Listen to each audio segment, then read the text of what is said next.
दोस्तों, हमारे देश में एक से एक महान व्यक्ति हुए जिनकी छवि को आज भी अपने जीवन में आदर्श बनाना चाहते हैं। लाल बाल पाल, झांसी की रानी, तात्या टोपे और हमारे महान छत्रपति शिवाजी महाराज, हमारे महाराणा प्रताप और आधुनिक युग के जो महाराणा प्रताप की तरह शेर की तरह दहाड़ने वाले, अंग्रेज़ों को छक्के छुड़ाने वाले हमारे भगत सिंह, चंद्रशेखर आज़ाद, सुभाष चंद्र बोस हुए। लेकिन ये धरती कभी भी वीरों से विहीन नहीं हुई। अभी भी इस धरती पर ऐसे महान पुरुष हैं। अर्नब गोस्वामी इसका जीता जागता उदाहरण है। हजारों वर्ष में ऐसे महान वीर पैदा होते हैं जो डरते नहीं, जो झुकते नहीं, जो मुड़ते नहीं, वंदे मातरम, भारत माता की जय बोलते हैं और हंसते हंसते सूली पर चढ़ जाते हैं और उसकी मिसाल को उन्होंने बनाते हैं। इसीलिए मैं आपसे निवेदन करता हूं प्यारे दोस्तों कि अगर आप इस तरह की परिस्थिति देखें तो मैं आपको एक चीज़ बताना चाहता हूं। अगर अभी बहुमत लिया जाए जैसे कि डोनाल्ड ट्रंप और जॉन बाइडेन में हुआ, तो आप देखेंगे कि एक तरफ अर्नब गोस्वामी हो और दूसरे तरफ इस देश के कोई भी नेता हो, नरेंद्र भाई मोदी को भी ले लीजिए और जितने भी बाकी हैं सबों को ले लीजिए। तो मैं ही बताना चाहता हूँ कि अर्नब गोस्वामी को जिस तरह से उन्होंने शेर की तरह दहाड़ को, सच्चाई को रास्ते पर लाया है, लोगों की नज़र सुनाता है, न डरता है, न मरने से डरता है, न किसी की धमकी से डरता है और उसको मारा पीटा जा रहा है। तो आपको बताना चाहता हूँ वो जो बाइडेन की तरह वो बहुमत होगा और नरेंद्र भाई को 1% भी वोट नहीं मिलेगा। नरेंद्र मोदी तो सबसे सर्वशक्तिमान है, उसके हाथ में प्रधानमंत्री का पद है, कोई व्यक्ति है नरेंद्र मोदी जी। नरेंद्र मोदी जी ही एक व्यक्ति हैं। कल रोड पर चले जाएंगे, मनमोहन सिंह कहाँ घूम रहा है। बहुत ऐसे भ्रष्ट हैं, बहुत ऐसे प्रधानमंत्री हुए, पद की गरिमा का ख्याल नहीं किया और आज एक व्यक्ति के रूप में रह गए। तो नरेंद्र मोदी भी एक व्यक्ति हैं, प्रधानमंत्री एक गौरवान्वित पद है, उस पद पर इन्हें रहना है तो इन्हें सुभाष चंद्र की छवि वाला वैसे साहसी महान पुरुषों की तरह देश में जो न्यायिक पद्धति है, देश में जो हमारे कार्यपालिका की भूमिका है, उसको निभाना चाहिए। एक देशभक्त सुभाष चंद्र बोस की छवि वाला बिलख बिलख के पूछता है, हमको बचा लो। ये देश के गद्दार भ्रष्ट में मारना चाहते हैं और ये तमाशा देख रहे हैं, क्योंकि सत्ता की लालच किसको नहीं होती भाई। अगर सत्ता की लालच नहीं होती तो क्या आपके पास सीडीएस नहीं है? क्या सीडीएस नहीं है? सेना नहीं है?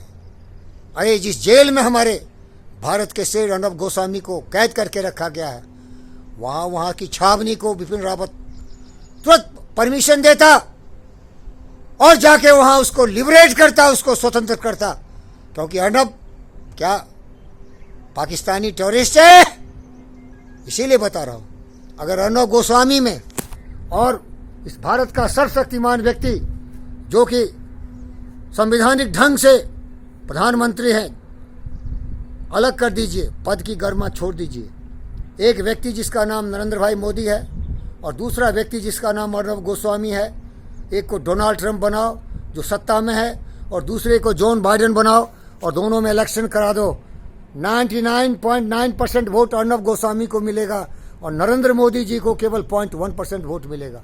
कारण वो बुद्ध भगवान है, उनको सत्ता से विराग लेके हिमालय में चली जानी चाहिए, क्योंकि निर्णय लेने से डरते हैं। उनको डर है कि पब्लिक क्या कहेगी, जनता क्या कहेगी। हर जगह कमजोर हो जाते हैं। कोई डंडे मारने की बात करता है, बर्दाश्त कर लेते हैं। कोई कुछ भी बोलता है, गाली बर्दाश्त करते। सत्ता होती है अनुशासन के लिए, देश की जो आम जनता है जिसका विश्वास आप पर है उसकी रक्षा के लिए। ये चौथा स्तंभ जो हमारा प्रेस है, अरे अर्नब गोस्वामी जैसा कौन पैदा लिया? रामनाथ गोयनका ऐसे थे तो मैं बता दिया। देखो सड़कों पर, विदेशों में, हर देशों में अर्नब गोस्वामी इस भारत भूमि का नहीं, इस पृथ्वी माता का एक महान संतान है। मोदी जी, बुद्ध भगवान बनना है तो बैराग ले लो ना। अरे तपस्या करो, धारणा ध्यान समाधि की तरफ जाओ। सत्ता में रहना है तो सतर्क रहना है। अटल बिहारी वाजपेयी की छवि वाला हमारे सबसे महान तो जम्मू कश्मीर में गए, उनको मार दिया गया। इस छवि के व्यक्ति आप हैं, तमाशा देख रहे। अरे अर्नब गोस्वामी की बिलख आपको सुनाई नहीं देती? जागिए, जनता सब देखती है। सभी लोगों को उदाहरण दे रहे दिनकर की कविता। समर शेष है